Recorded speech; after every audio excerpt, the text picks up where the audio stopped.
네, 여러분 안녕하세요. 오늘 수업 시작하도록 하겠습니다.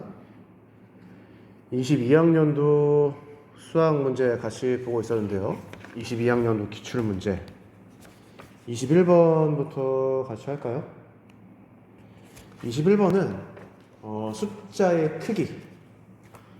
숫자의 크기에 대한 감각을 좀 체크해 볼 수 있는 그런 문제예요.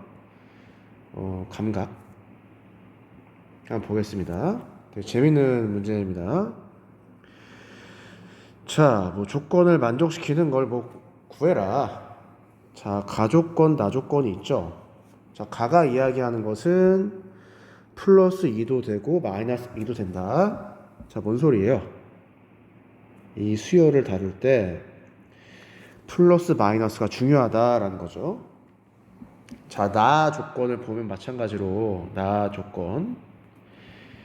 예를 들어서 나 조건이 이렇게 쓰여져 있었다라고 하면은 우리는 수열을 등비 수열로 이해할 수가 있잖아요. 등비 수열로 이해를 할 수가 있잖아요.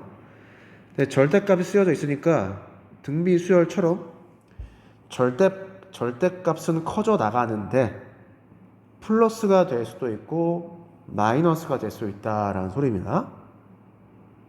다 실제 더해봤더니 마이너스 14가 나오더라. 자, 포인트는 숫자의 크기에 대한 감각이라고 생각을 합니다. 자, 시행착오를 통해서 해봤어요. 예를 들어서 10번째 한까지의 합이니까 이런 경우가 있겠죠.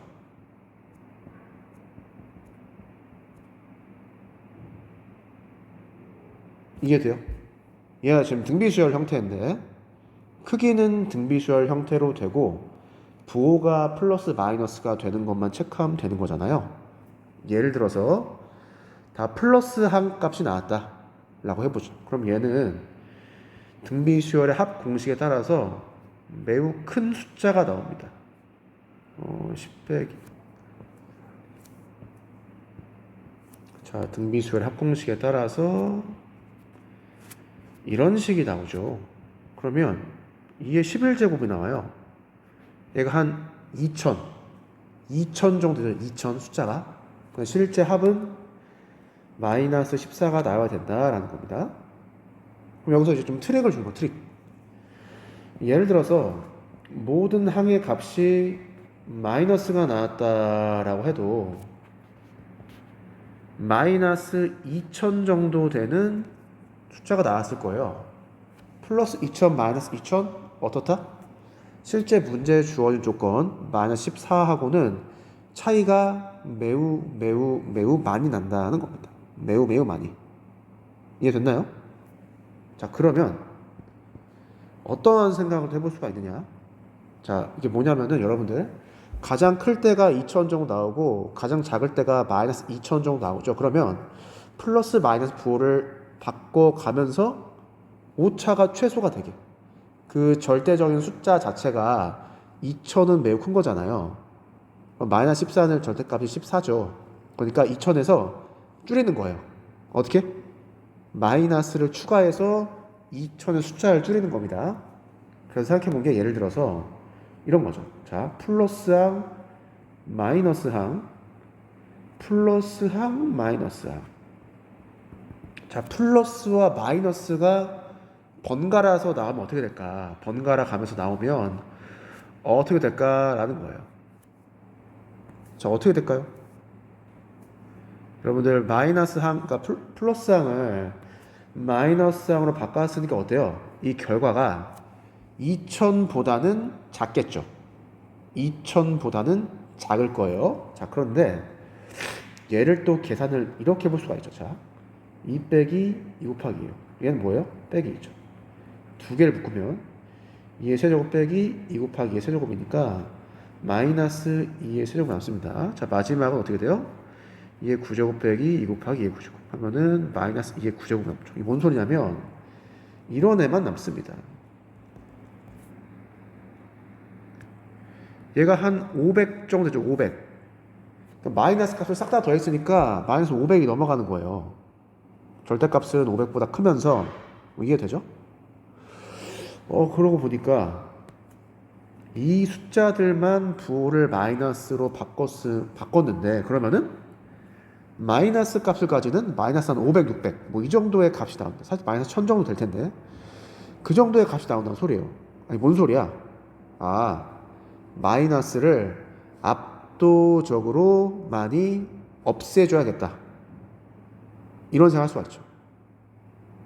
이해돼요? 자, 뭔 소리냐면 여러분 처음에 싹 다 더했을 때 2000 정도 됐었죠. 2000. 그런데 우리가 지금 이 뒷자리 숫자가 짝수 번째 자리에 있는 것만 음수로 바꿨더니 마이너스 1000 정도의 숫자가 나왔어요. 그럼 얘는 어떻다? 너무 많이 줄였다라는 거죠. 우리는 마이너스 14에 다가가야 되니까. 물론 절대값만 따지면 2000에서 1000으로 줄어들었기 때문에 가까워지긴 한 겁니다. 근데 마이너스 14라고 하는 게 2000, 1000에 비해서는 0에 훨씬 더 가깝죠. 그러니까 얘가 숫자의 크기가 기하급수적으로 바뀌기 때문에 여기에 포인트가 있는 거죠. 기하급수적으로 바뀌기 때문에 이 0에 가까운 값을 만들어내려면 어떻게 해야 되느냐가 이제 보인다는 거죠. 그래서 이제 마지막으로 어떠한 시도를 해봤냐면 자 이런 걸 해본 거예요. 자, 다 더해요. 그 다음에 빼봤습니다. 이해도 되죠? 그러면 앞에 있는 건 어떻게 돼요? 수열의 합에 따라서 9죠. 9제곱 얘가 나와요. 그러면 2의 10제곱 빼기 2가 나오죠? 이거 뭔 소리야? 자, 마지막 번째 항만 마이너스로 두고 다른 항을 다 플러스로 놓고 계산해봤더니 계산값이 뭐가 나와요? 마이너스 2가 나오네. 이 정도 돼야 절대값이 0에 가까운 숫자가 나온다라는 소리입니다. 2를 곱해 나간다고 하는 게 기하급수적으로 그 크기가 커져 나간다라는 소리죠. 얘를 싹 다 상쇄를 시켜서 0에 가까운 애로 만들려고 하면은 싹 다 플러스로 더한 거가 충분히 많아야 되고 마지막에 이런 큰 숫자를 하나 빼줘야 상쇄가 되면서 0에 가까운 숫자가 나온다는 거예요. 이게 기하급수적으로 증가하는 숫자에 대한 크기에 대한 감각이 있어야 된다. 그 얘기를 첫 번째 드렸던 이유가 이겁니다. 자, 빼기 14랑 마이너스 2랑 그래도 가깝죠. 그럼 어떻게 해야 돼요? 이 앞에 있는 숫자, 플러스 숫자를 몇 개만 마이너스로 바꿔서 최종적인 답이 마이너스 14가 나오게 어떻게 한다? 그냥 찾으면 된다. 이런 소리입니다. 그냥 찾으면 된다라는 소리예요. 자, 해볼까요? 우선 얘가 마이너스 2가 나왔단 말이에요. 근데 우리의 목표는 뭐예요? 빼기 14니까 이 앞에서 무엇을 만들어낸다? 마이너스 12를 만들어낸다라는 소리입니다. 그런데 예를 들어서 너를 마이너스 2로 바꾸면 얼마가 바뀌는 거예요? 마이너스 4만큼 바뀌는 거죠. 마이너스 4만큼 바뀌는 거예요. 이해되죠? 그 다음에 너만 바꿔요. 빼기 4로. 그럼 숫자가 얼마만큼 바뀌어요? 빼기 8만큼 바뀌는 거죠. 빼기 8만큼. 너 두 개 바꾸면 빼기 4만큼 바뀌고 크기가 부호도 고려해서 빼기 8만큼 바뀌니까 이렇게만 바꿔주면 빼기 12를 우리가 확보할 수가 있는 거죠. 이렇게 해서 그냥 답을 구했다라는 겁니다. 그래서 이 문제는 수열 단원에서 나오긴 한 문제인데 항의 크기, 사이즈에 대한 그 크기 감각을 가지고 있어야 되는 그런 문제였다라고 생각하고 별 수열 내용이 쓰이진 않죠. 근데 뭔가 이런 스타일의 문제가 최근 9월 모의고사에 모평에 많이 나왔던 것 같습니다. 생각을 곰곰이 잘 해서 몇 줄 안 되는 시행착오를 거쳐서 답이 나오는, 그러니까 계산이 그렇게 길지 않은 그런 스타일의 문제가 21번이었다라고 생각합니다. 자, 그러면 실제로 마이너스 14가 나오는 건 어떻게 구성하면 되느냐? 빼기 2 빼기 4, 그 다음에 더하기 2의 세제곱부터 2의 9제곱까지, 그 다음에 빼기 2의 10제곱, 이렇게 구성하면은 빼기 14가 나올 거다라는 거예요. 그럼 뭐도 알죠? 크기는 당연히 아는 거고 부호를 알았으니까 너 마이너스 싹 다 플러스 너 마이너스, 마이너스 항은 3개만 나오고 나머지가 플러스 항으로 채워진다. 여러분들 이거 더하는 건 쉽게 더할 수 있겠죠? 더하는 건 여러분에게 맡기겠습니다. 이렇게 해서 21번 풀어봤고요. 여러분들 뭐 제가 말은 많이 했는데 실질적으로 포인트가 되는 부분은 숫자의 크기에 대한 감각이라고 이야기를 했어요. 자, 이제 미적분 파트로 넘어가 보겠습니다. 미적분 파트. 자, 23번. 설마. 자, 24번. 자, 미분이 가능하다라고 되어 있으니까 합성함수 미분법 사용하시면 되겠죠. 합성함수 미분법. 자, 미분합니다. 우선은 F 미분, 그 다음에 합성되어 있는 것 미분해서 곱해. 너가 나온다. 자, F 프라임 2니까 X에다가 얼마를 대입하자? 1을 대입하자. 자, 이 식을 뭐라 그래요? 항등식. 항상 성립하는 식. 그러면 미분한 이 식도 x에 대한 항등식. 이해되죠? 이렇게 해서 x에다가 1을 대입할 수가 있고요. f'2의 값을 구하면 이렇게 되겠습니다. 넘어가 보겠습니다. 25번인데 자, 문제에서 등비수열이라고 나와 있어요. 등비수열에 급수가 나와 있고, 그럼 등비수열이 수렴해야죠. 수렴해야 우리가 등비수열로 이루어진 급수의 값을 충분히 구할 수가 있겠습니다. 자, 이거 너무 여러분들 많이 풀어봤을 것 같아서 간단하게 식만 적고 넘어가면, 자, 등비수열은 이게 일반항이죠. 자, 첫 번째 식 먼저 보겠습니다. 얘는 뭐야? 너가 첫 번째 항, 그 다음에 2 대입했을 때 너도 첫 번째 항, 두 번째 항, 얘를 더해 나가는 거죠. 써봅시다. a 빼기 ar 제곱 빼기 ar 세제곱. 자, 뭔 소리예요? 너를 하나의 항으로 보면 공비가 r 제곱인 또 등비 수열이 되는구나. 등비 수열이 되는구나. 첫 번째 항 1 빼기 공비가 3이다. 이런 식을 하나 만들 수가 있어야 되고요. 자, 그 다음에 a제곱. a제곱이라? 그러면은 첫 번째 항 자체가 a제곱이고 두 번째 항 자체가 ar 전체의 제곱이죠. 얘도 공비가 얼마다? r 제곱이다. 첫 번째 항 1 빼기 공비가 너예요.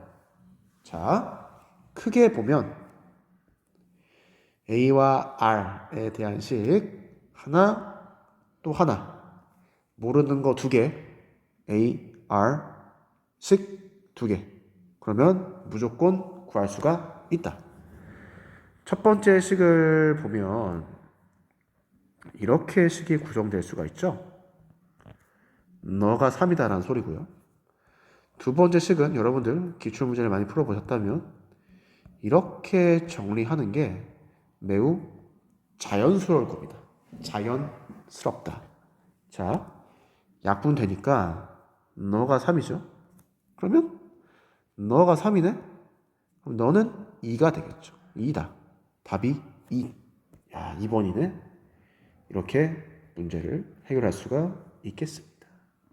자, 별 문제 아닙니다. 그냥 계산하는 문제. 자, 26번으로 넘어가 보죠. 26번. 딱 봐도 어떠한 문제다? 리미트 시그마를 어떻게 하자? 인테그랄로 바꾸자. 이런 이야기입니다.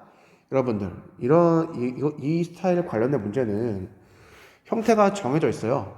정해져 있으니까 관련된 문제를 한 50문제 정도만 풀면 충분히 이해할 수 있습니다. 여러분들 식의 형태를 보고 어떻게 식을 조작할지를 체크해 보는 거예요. 너 K세제곱, 너 K제곱. 그럼 어떻게 하지? 아래 식을 n세제곱으로 나눕니다. 자, n세제곱으로 나눠. 아래 식을 n세제곱이에요? 그러면 절묘하게 n분의 k로 다 묶이죠. 자, 그 다음에 윗식은 n제곱으로 나눕니다. n제곱으로 나눠. 그럼 또 절묘하게 식이 n분의 k로 이렇게 다 묶어지죠. 자, n세제곱으로 나누고 n제곱으로 나눴으니까 최종적으로 우리는 n분의 1을 곱해주면 되거든요. 이해되나? 그러니까 윗식하고 아래식이 똑같습니다. 이 식하고 이 전체 식하고 이 식하고 똑같아요. 자, 이러면 어떻게 바꿀지가 보이죠? n분의 k를 xk라고 하는 겁니다. 그럼 어떻게 돼요? 델타 x가 뭐가 돼요? n분의 1이 되는데 너가 정확히 델타 x가 되는구나. 그럼 이 식을 바로 바꾸겠습니다. xk가 x로 바뀌죠. 리미트 시그마를 적용하면. 그래서 식이 이렇게 바뀌는 거예요. 자, 왜 이렇게 바뀌느냐? 누가 증명해놨습니다. 그러니까 얘는 그냥 받아들이는 게 편하고요. 자, 델타 x는 dx로 바뀌는 거죠. 인테그랄. 자, 범위를 체크해줘야 되는데 너를 보고 범위 체크하는 거죠. k가 가장 클 때가 n이니까 n 대입했을 때 1 나오고 걔가 윗끝에 들어간다. k가 가장 작을 때가 0이죠. 0 대입하면 n분의 k, xk가 0이 나오죠. 걔를 아래 끝에다가 써준다. 그럼 문제가 바뀌었죠? 분수 함수를 적분해 봐라. 이런 문제로 바뀝니다. 그런데 얘가 또 재밌는 게 얘를 fx라고 해보죠. 보라색을 fx라고 해봐요. 그러면 위쪽에 있는 노란색은 뭐가 돼요? f 프라임 x와 되죠? 앞에 상수가 다른데? 그래서 여러분들 상수만 잘 처리해주면 되겠습니다. 자, 3하고 3을 곱해요. 이렇게 되죠? 곱했으니까 나눠주면 되겠죠. 그럼 정확히 어떤 형태? f분의 f'을 적분하여라. 이런 문제가 됩니다. 그러면 오랜만에 하죠. ln으로 결과가 나오고요. 너 어떻게? 1령 대입해서 계산하고 마지막에 3분의 1을 곱해. 이렇게 문제가 풀리게 됩니다. 자, 26번 같은 스타일의 문제는 수능에 나온다 라고 하면은 무조건 맞춰야 되는 문제이기 때문에 관련된 문제를 한 150개, 100개 정도 풀어보고 자신감을 획득하면 될 것 같아요. 얘는 리미트 시그마를 인테그랄로 바꾸는 방법이 그냥 정해져 있는 거기 때문에 그 한 가지 개념만 알고 있으면 되는 거기 때문에 물론 여러분들 어떤 생각해야 된다? 자, 인테그랄로 바꿨어요. 그럼 어떻게 될 것이다? 미적분 파트의 문제니까 부분적분을 한 번 더 사용하던 치환적분을 한 번 더 사용하던 그런 문제가 나올 것이다. 이렇게 예상하는 게 합리적이겠죠? 다음 문제로 넘어가겠습니다. 자, 27번입니다. 자, 학교에서도 항상 강조하는 이야기인데, 자, 좌표 평면 위를 움직인다. 몇 차원? 2차원이에요. 2차원. 2차원에서 움직이는 점의 이동거리 또는 곡선의 길이를 구할 때 가장 중요한 게 무엇이다? 함수식을 알고 있거나 그 위치를 표현할 수 있는 x좌표와 y좌표를 표현할 수 있는 시각 t에 대한 함수를 찾아야 한다. 이게 포인트입니다. 지금은 움직이는 점이죠. 점을 우리가 찾아야 돼요. 시각 t에 대해서 바뀌는 것을 식으로 찾아야 된다. 라는 소리입니다. 식만 찾으면 어떻게 돼요? 나머지는 계산이죠. 그래서 목적이 무엇이다? 식을 찾는다. 자, 서로 만난대요? 만나는데 중점이래요. 중점을 찾아. 좌표가 나와. 그게 위치죠. 움직인 거리는 어떻게 한다? 공식에 대입해서 구한다. 파트가 두 가지로 나뉩니다. 그런데 이제 여러분들 중점의 좌표를 찾을 때 수학 1에서 배웠던 개념이 많이 나오고요. 하나가 나오고요. 그리고 최근 9월 모평에도 수학 1이 상당히 강조가 되게 나왔었죠. 네, 그래서 여러분들 문제를 풀 때 수학원 내용이 들어가 있는 문제를 매우 소중하게 다루면서 그 문제를 풀고 나서 간단하게 복습하면 되겠죠. 고1 수학을.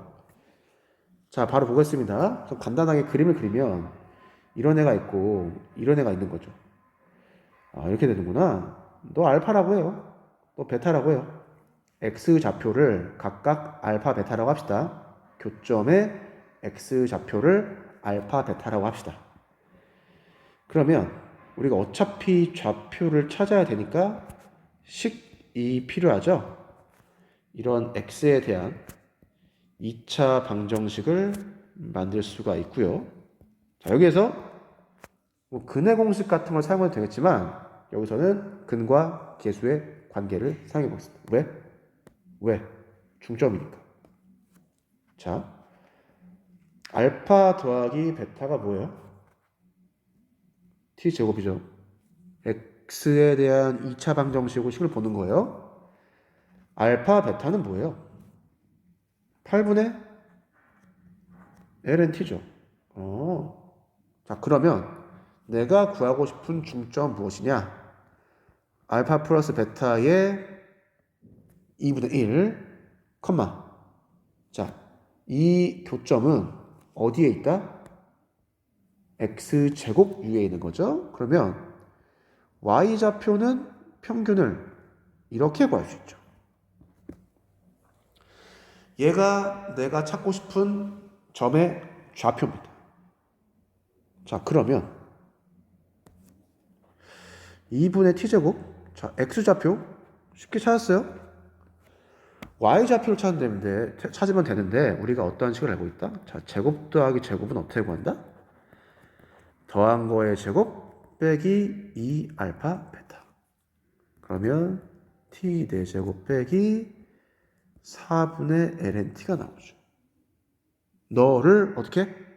다시 2분의 1 해야 되는 거죠. 그래서 좌표가 2분의 t 4제곱 빼기 8분의 lnt가 나옵니다. 자, 이상한 좌표가 나오는 것 같지만 이게 맞습니다. 자, 찾았어요. 위치를 시각 t에 대한 함수로 표현을 했습니다. 이해되죠? 자, 무엇을 사용해서? 근과 계수의 관계를 사용을 했어요. 자, 그러면 얘를 좀 지우고, 자, 여러분 키워드 써놔야죠. 고1 수학 근과 계수의 관계 하나 써놓으시면 좋고요. 자, 위치가 무엇이에요? 2분의 t 제곱 콤마 2분의 t 4제곱 빼기 8분의 lnt가 나온다. 자, 좌표를 찾았으니까 이제 어떻게 한다?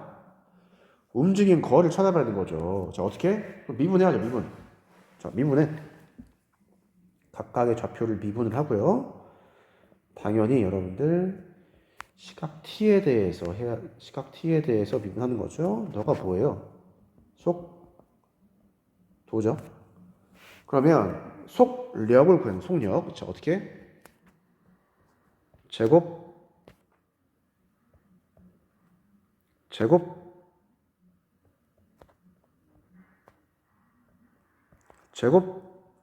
빼기 2AB죠.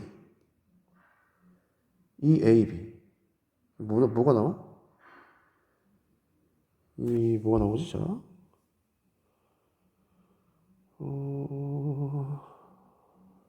얘가 나오죠. 네. 2AB 하면은 얘가 나올 겁니다, 여러분들. 2AB. 여러분, 자. 계산이, 너가 2죠. 어쩐지, 자, 2. 미분하면, 그래서, 계산 다시 해보겠습니다. 4t 6제곱이네요. 그리고, 64t 제곱분의 1, 빼기 2분의 1 t제곱. 이렇게 나옵니다. 그럼 계산을 해보면, 얘랑 계산하면서 뭐 어떻게 돼요? 이렇게 되죠. 그러면 나머지 게 뭐가 돼요? 얘가 완전 제곱식이 됩니다. 플러스 8t분의 1의 전체 제곱이 돼요. 우리는 어차피 속도의 루트를 그러니까 속도를 구해서 지금 제곱 더했으니까 결국 루트를 씌울 거 아니에요. 그러면 완전 제곱식이 나와야 루트랑 사라지면서 계산할 수 있겠죠. 근데 우리가 지금 t가 0보다 더 큰 쪽에서만 하고 있으니까 계산하면 뭐가 나온다? 이런 게 나옵니다. 너가 속력이에요. 자, 그럼 어떻게 한다? 속력을 이제 적분하는 거죠. 어디서부터 어디까지? 1부터 2까지 적분하면 내가 원하는 답이 나옵니다. 이해되죠? 얘를 적분하면 뭐가 나와요? 적분 먼저 해볼까요? t 4제곱 2분의 1 빼기 더하기 8분의 1 ln/t 여기에다가 집어넣어서 계산하면 되는 거죠. 이렇게 계산해주면 되겠습니다. 여러분들 여기에서 좀 이야기해주고 싶은 게 있는데, 자, 매우 큰 그림을 보면 결국 너를 어떻게 구할 수 있느냐? 위치의 y 좌표에 무엇을? 이 가운데 있는 부호만 플러스로 바꾼 것처럼 보이죠. 맨 처음과 맨 끝을 보면. 네. 이해돼요? 이러한 구조가 있을 수 있다라고 하는 거 하나 체크해 주시고요. 그리고 이 속도에서 속력을 구할 때 우리가 이제 어떠한 걸 좀 살펴볼 수가 있느냐? 자, 얘는 뭐예요? 자, 여기에 마이너스 있는 거. 얘는 뭐예요? 알파 빼기 베타의 전체 제곱으로 볼 수 있어요. 자, 너가 알파고 너가 베타야. 너가 알파고 너가 베타야. 이게 되죠. 그래서 걔네들을 알파랑 베타로 세팅을 하면은 너는 뭐가 되느냐? t는 뭐가 돼요? 4 알파 베타가 되죠. 자, 뭐 한 거냐면 이 두 개를 더한 거예요. 그럼 뭐가 나와? 얘가 나오지. 이렇게 생각을 해서도 이런 구조가 보인다면 계산을 좀 단축할 수가 있죠. 시간을 확보하고 계산량을 줄일 수가 있습니다. 그래서 여러분들 곡선의 길이, 점의 이동 거리, 움직임 거리를 파악할 때는 이런 구조가 있는 걸 파악했으면 어떻게? 바로바로 좀 식을 빠르게 바꿀 수가 있겠죠. 그래서 방금 이야기했던 걸 좀 팁처럼 알아두면 좋으니까요. 관련 문제를 풀 때 한 번씩 적용해 본 연습을 하도록 하고요.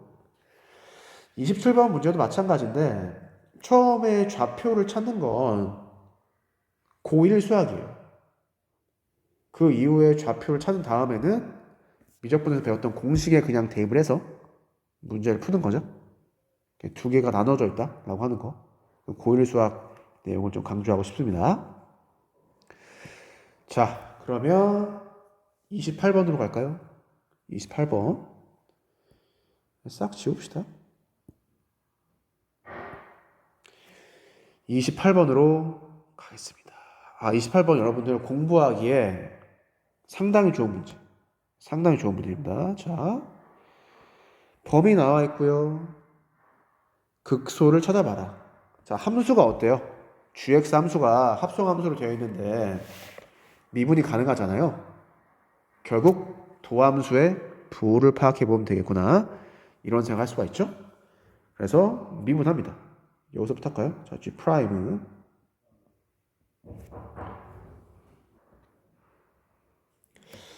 네, 미분을 해보겠습니다. 계속해서 여러분들이 이 정도는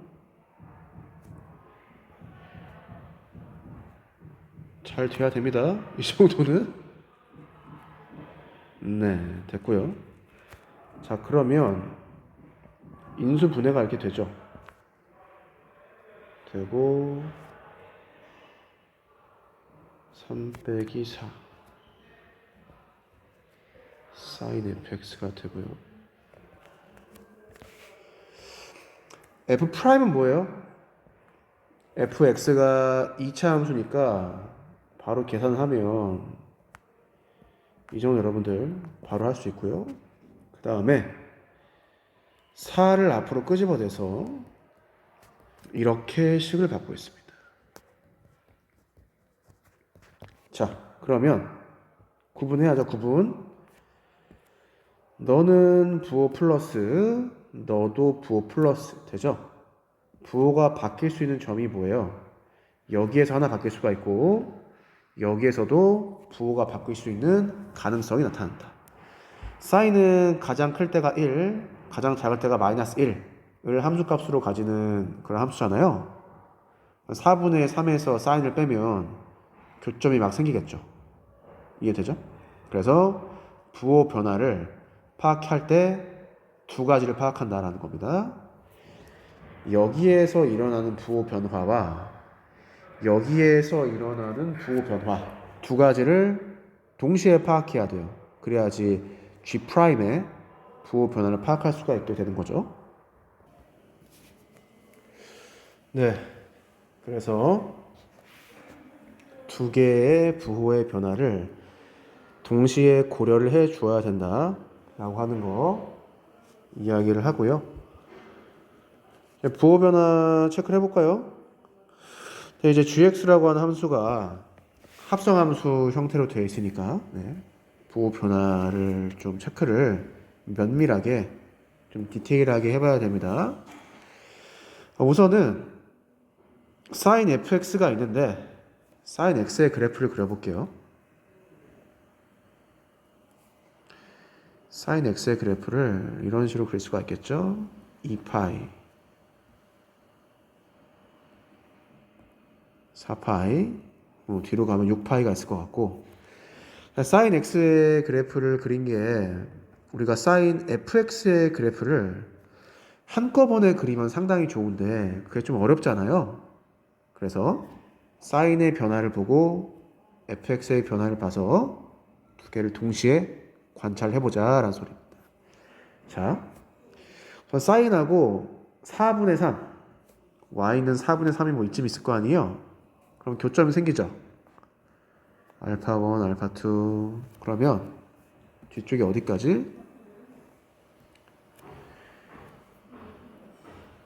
알파 3, 알파 4, 알파 5, 알파 6 이렇게 교점이 6개가 생깁니다. 지금 x의 범위가 0부터 2까지 라고 나와 있죠. 그래서 그 교점이 될 수 있는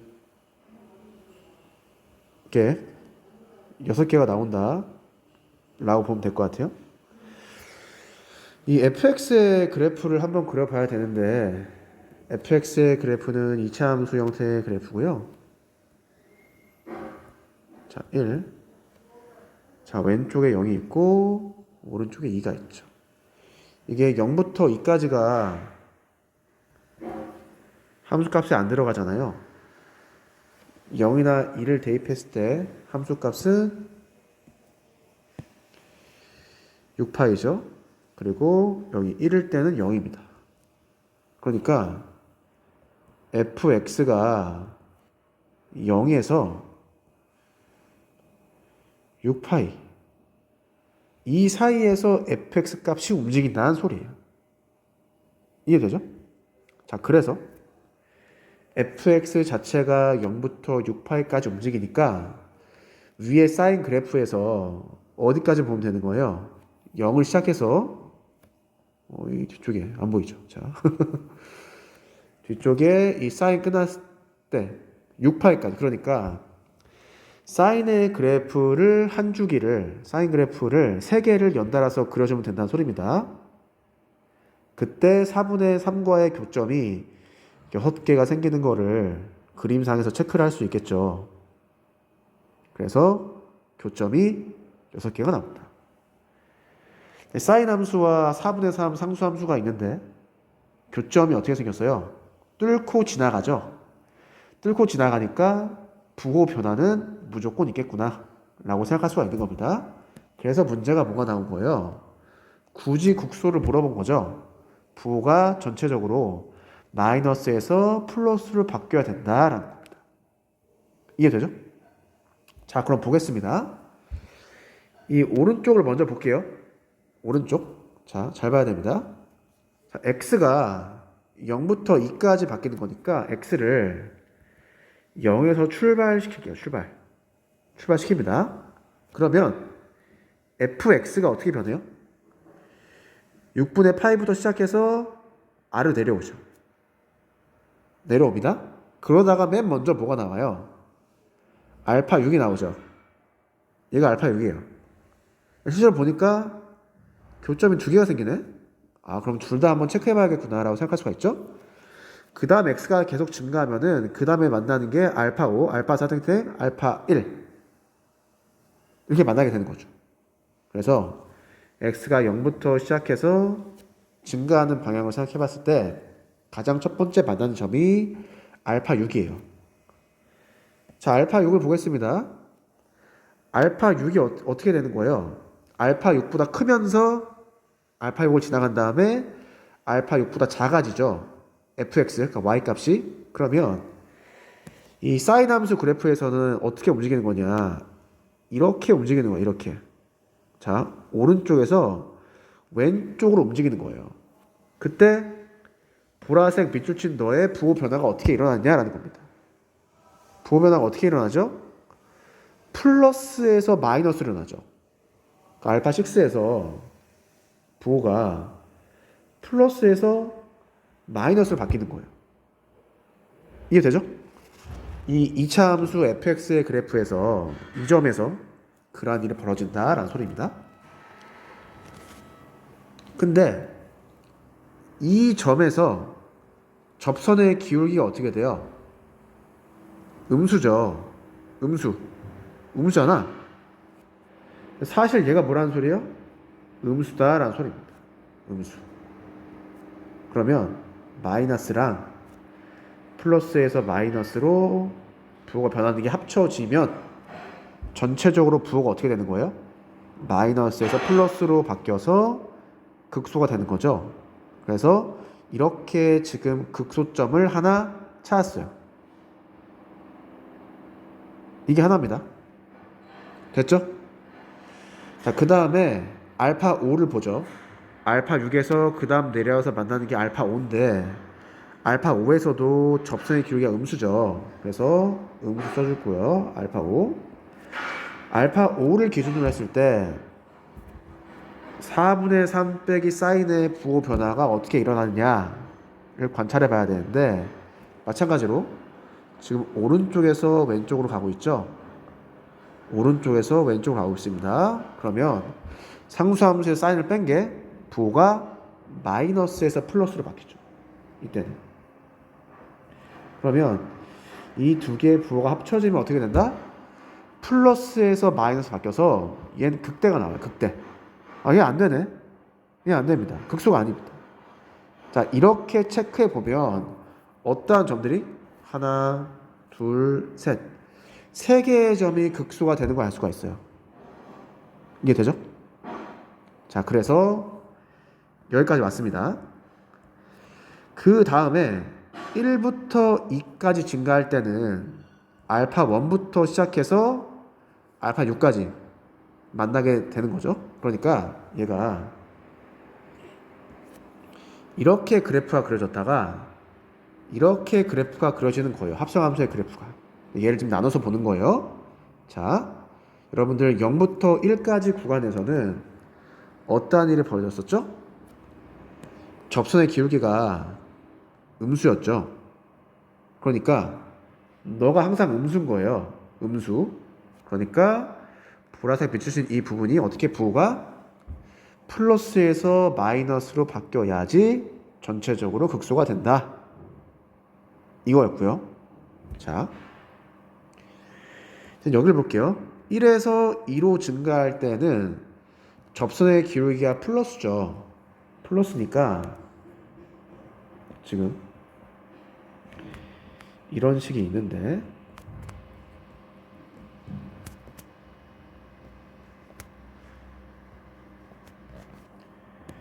너가 플러스인 거예요.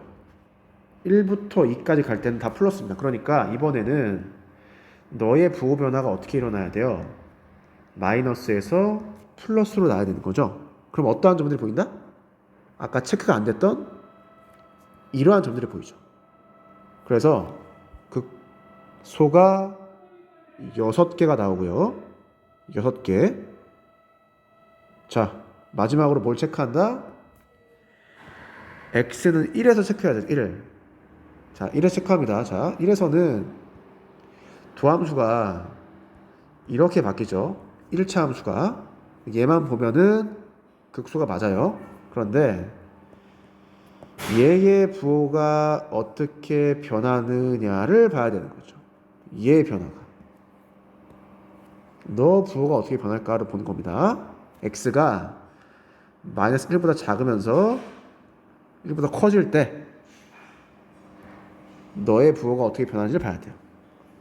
어떻게 돼요, 부호가? 얘는 부호가 그냥 플러스가 나오죠. 왜냐하면 함수가 어딜 지나요? 0 근처를 지나죠.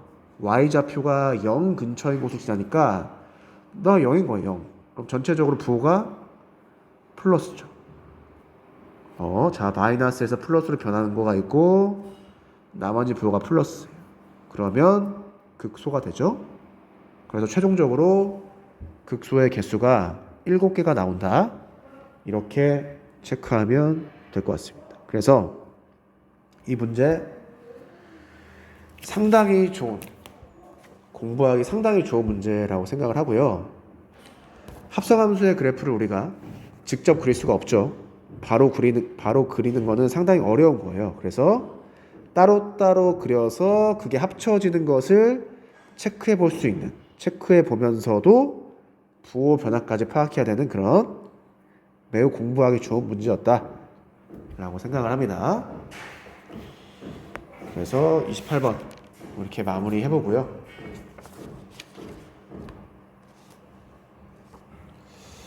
여러분들 우선 이렇게 해서 문제를 풀어봤습니다. 그 관심이 있는 친구들은 29번 한번 풀어보도록 하고요. 이번 9월 모의평가를 봤을 때 29번, 30번에 풀기 좀 괜찮은 문제가 나왔었죠. 네, 그렇습니다. 여러분들 기출문제이기 때문에 복습을 상당히 잘 해야 된다. 이런 말씀을 드리도록 하고요. 네. 또 여기에서 마치도록 하겠습니다. 감사합니다.